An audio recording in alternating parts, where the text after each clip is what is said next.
Write like a man. Use a typewriter. Okay, so I'll start. Okay, I'll go ahead and start with the page, Awesome. so that you can at least get the first thing the typewriter said. So when Adrian opened the door a bit more, he was instantly hit with the musty smell of a cavernous old room that was lit only by a single window. Dust at least an inch in depth covered the hardwood floor throughout. His steps made footprints in it as if it was snow. The boy in him considered lying down and making dust angels, but of course he thought better of it and went on with his exploration. A few feet ahead, he noticed what looked like a medium-sized square-shaped object sitting in the middle of the floor. Curious, Adrian walked over closer to it and discovered that it was an old typewriter. It looked to be from the 1920s and had the word Royal printed prominently in gold on it. Lying on its back next to the typewriter was a small baby doll, undressed, but with big blue eyes fringed with black lashes and short matted blonde hair. Adrian squatted down before the antique typewriter and swept dust from the royal insignia as he inspected it, admiring how polished it was otherwise. There was a clean sheet of paper still in the carriage, seemingly waiting for the next word to be typed on it. But Adrian resisted the temptation to press the pristine glass-covered keys. Instead, he merely grinned at it, stood, and turned away from the relic to see what else he could find. Adrian was 4 paces away from the typewriter when the carriage suddenly, harshly shifted to the left on its own. Startled as the loud sound of the carriage banging the end of the heavy metal typewriter echoed throughout the attic. Adrian hastily turned to face the machine. He was stiff with fear as the keys began to press down. The carriage moved to the right with each one, and black letters slowly appeared on the white sheet of paper. Once a short paragraph was completed, the creepy typing stopped. For a while, both the typewriter and Adrian stood in complete silence. Finally, curiosity won him over. He gingerly approached the apparently haunted typewriter, squatted down again, and read its words. You long for a mother's love. That is why you married her. The miscarriage of a daughter was a relief. Wow. She is to love no one or nothing except but you.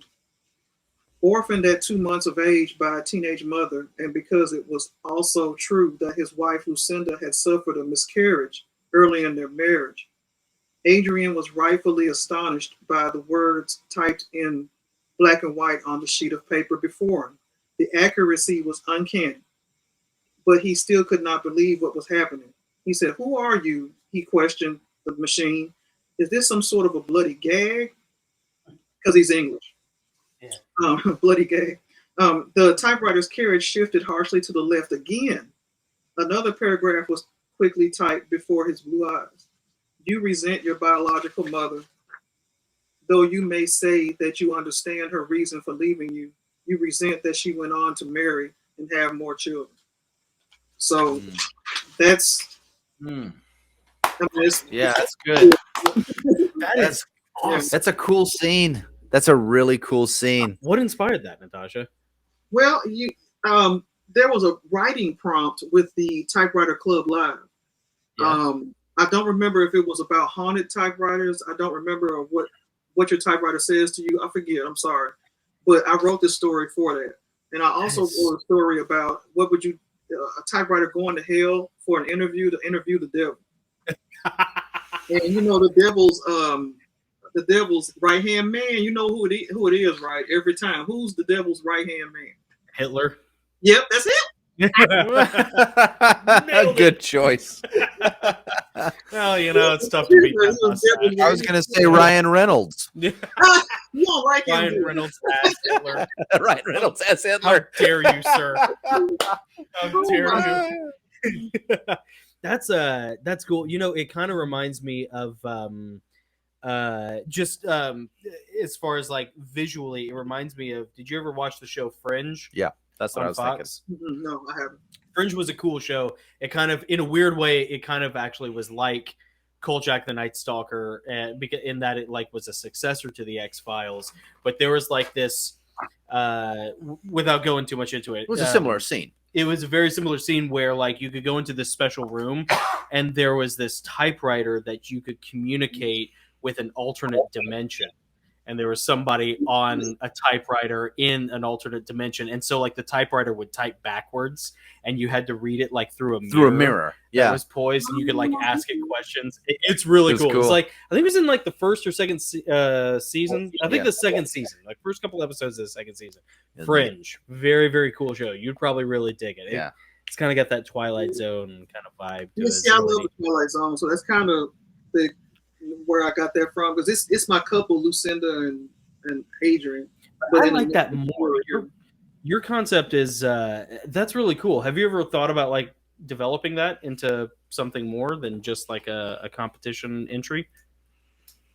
Yeah, I mean, I'm writing their courtship now for NaNoWriMo, so I can finish that, and then after that, I'm going to write the marriage, so the stuff they go through during their marriage, and then the end, which is kind of sad, but But yeah, so that's it's an ongoing thing, and these typewriters are the reason. I mean, I've done every, except for the NaNoWriMo. The beginning of that was with the computer, of the Adrian and Lucinda. So that part of it is computerized, but the rest of it, as far as the marriage counseling and stuff like that, I wanted to type it. Oh, let me explain that, because I wanted the marriage counseling to look like the secretary is typing it. That's what the correlation to typewriters is. Oh, I see. Okay. Back then in 1963, whenever he took his notes, any man of importance or one, well, back then being have a secretary. Mm-hmm. They would have the secretary type up all their notes. They were writing, like he'll be up there writing, scribbling. The secretary has to go and type all this mess up. That's what he's doing. Sharon is actually typing these, not me. You understand? Like that's what it is. That's cool. Gotcha. I just think you could do like a whole thing off of like a haunted typewriter or whatever it was. Just a super haunted typewriter story to make it a series.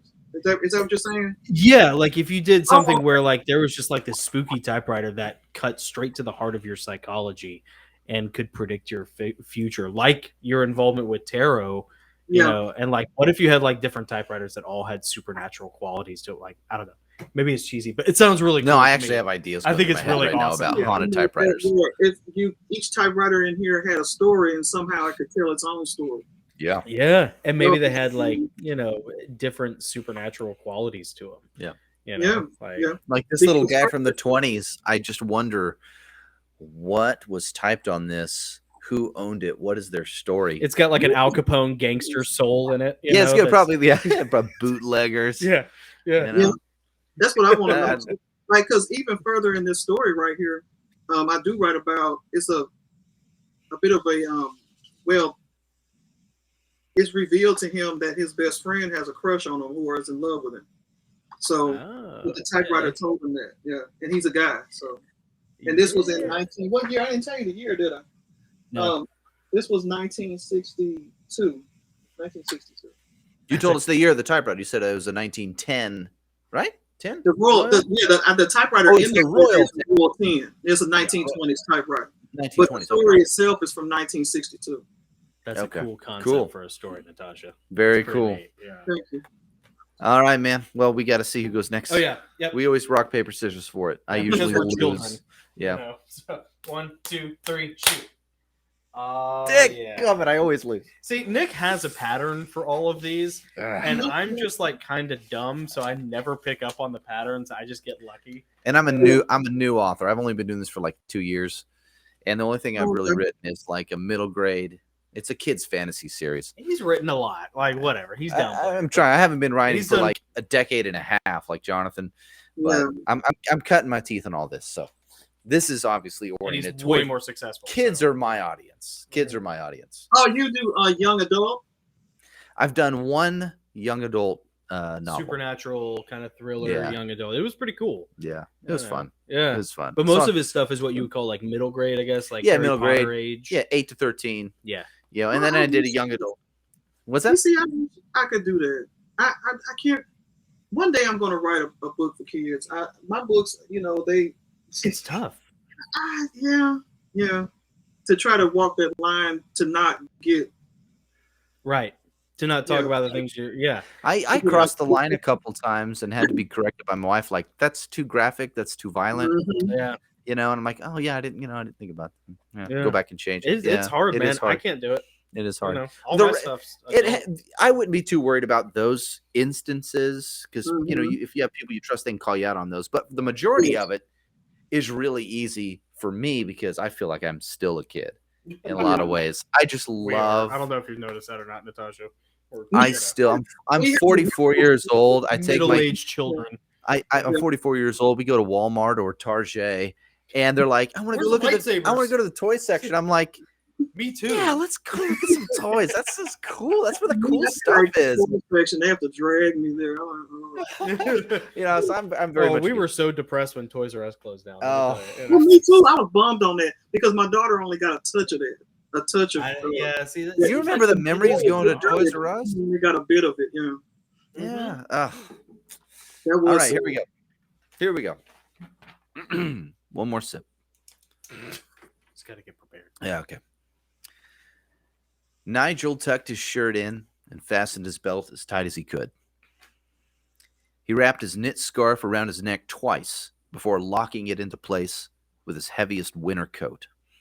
It was a thick, black, puffy coat his grandma had purchased for him at Target. Apparently, she had little faith in Nigel's own mother to provide essentials. The coat made it difficult to bend over and lace up the snow boots, so off it all had to come, and he redressed himself in order after his footwear was applied. Underneath the boots, Nigel had a double layer of wool socks. He had stolen these socks from his stepdad's dresser. Stepdad would never notice and wasn't even home that night. It was his shift at the local fire department. It was just Nigel and Mom, who was nuking another frozen pizza for them to split. As Mom stared at the glass microwave door, no doubt daydreaming about a tropical beach and a kid-free vacation, Nigel thumped through the kitchen, fully dressed to take on the deep winter night's chill. "And where do you think you're going?" Mom asked. "Pizza is almost ready." Nigel didn't miss a step or slow down as he replied, "I need some air. I'm going for a ride." "It's 8 o'clock, Nigel. It's pitch black and freezing outside. Hardly the weather for a bike ride." "I'm not taking my bike," Nigel said matter-of-factly. "Then what are you planning? What are you planning on riding, sweetie? A snowboard?" "Dragon," Nigel said. Sure. The very word rumbled from his tongue, its gravitas perfectly matching the dark look hovering over his red eyebrows. Mom chuckled. His imagination drove him to do dangerous things sometimes, but it was endearing and delightful, and she was grateful that their portion of poverty hadn't crushed his spirit or enthusiasm for make-believe. Still, it was too cold for her 8-year-old son to go wandering outside and play alone. "Let me grab my coat," Mom said. "We can eat when we come back inside." Nigel stopped with his hand on the doorknob. This was unexpected. Mom was going with him? "I don't think you'll have fun with me and Drake. It gets pretty intense," Nigel said. "Drake?" Mom asked as she slipped her final arm into the coat sleeve. Nigel didn't answer but raised his red eyebrow in an "Are you kidding me?" arch. "Oh, right," Mom said. "The dragon. Well, I'm still going whether you think I can handle it or not." "I was a kid once too, she said. Nigel sighed, thinking, suit yourself, and yanked the door open. The winter wind blasted into the living room, howling like a bull ice demon. Mom began to cave into her second thoughts, but before she could say anything or do anything, Nigel leapt into the snowy blitz. The visibility was zero, and Nigel vanished from her sight only feet from the front door. Panic crawled up her spine, and she bolted out the door, yelling for her son. She sprinted straight towards the street, though she couldn't see it. Nigel was nowhere to be found. She dashed to her left towards the driveway and tripped over something thick and black, like a charred log dropped from the sky. As she puzzled at the object, it slid away from her and vanished into the white sheet of snow slashing across her vision. "Up here, Mom," said Nigel. It was Nigel's voice, and it did indeed come from above her. "Nigel, where are you? I can't see you," she said. The fear in Mom's voice struck a compassionate chord in her son's brain, so he replied in a loud, low voice, "Down, Drake." 4 heavy thuds in the lawn shook the icicles loose from the gutters. Then all at once the snow stopped blowing in a rage as the giant black leather wings that had been disturbing them stopped their beating and folded alongside a massive creature, atop which, with one leg dangling on each side of its long spiked neck, sat Nigel. Little booger had a dragon after all. I read that to my daughter, Eva May, like right after I wrote it earlier today, and she's like, "Oh, Dad, we got to turn that into a book." So she's created this world already. She's created this world. Yeah.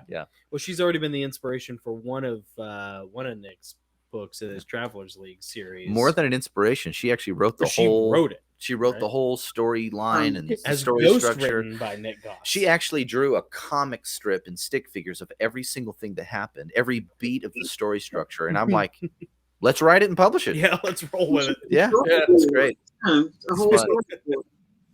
Yep. Yeah. She's way more creative than me.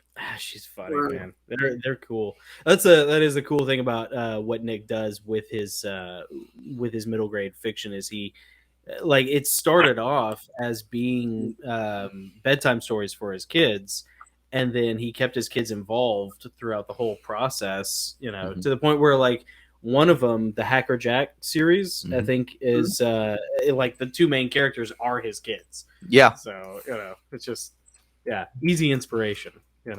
Good for you, man. Yeah. It's called being resourceful. I have Natasha.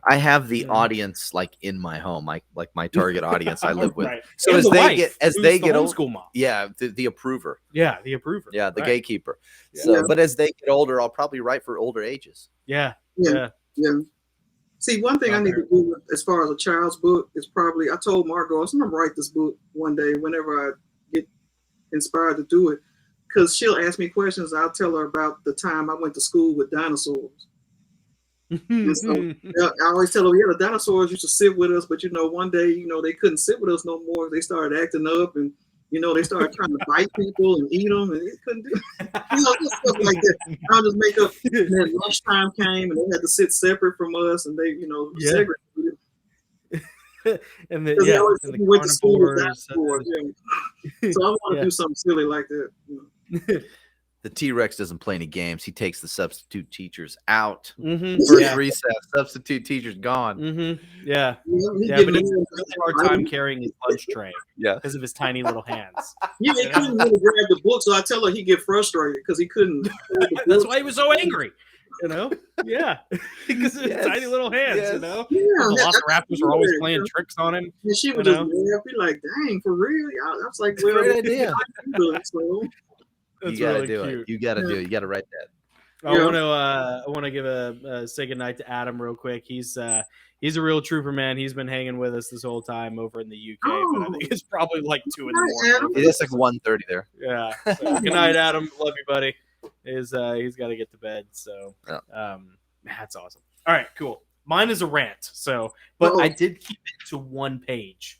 So I'm trying to say single spaced and micro font. Well, yeah. I mean, I barely know how to love work the typewriter I've had for 20 years. Is all I'm saying. And this is on the Royal? Yeah, this is on the Royal. Cool. Yeah. Okay, here we go. It's been a month since I've had a cigarette, and honestly, I murder every one of you.